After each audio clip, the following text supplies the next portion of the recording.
work from the atoms upward. I have many engineers as friends, and I've watched them run companies, and the good ones know everything about how their enterprises operate, and they pay attention to every detail. And Musk is definitely one of those people. And we know that because he's done 5 impossible things at least. And then he bought Twitter and he cut its staff by 75% and made it work better, despite the fact that his advertising base collapsed. And he did that despite the fact as well that everyone thought it was a mad move, economically and practically. And so I think it's great that Musk and his team of brilliant young engineers are going through the budget line by line, trying to figure out where all the idiot money goes.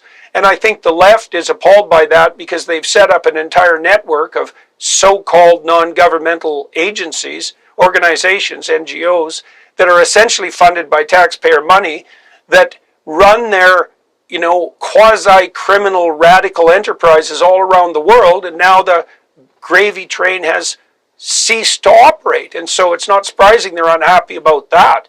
But thank God for that as far as I'm concerned, especially given the catastrophic levels of debt that the American government, Western governments everywhere are carrying. This is absolutely necessary. And for some reason, the left is skeptical of big business because they don't trust capitalists, even though capitalists have made the world wealthy and almost eradicated absolute poverty all around the world, especially since the Berlin Wall fell, and done that far more cleanly than socialist or communist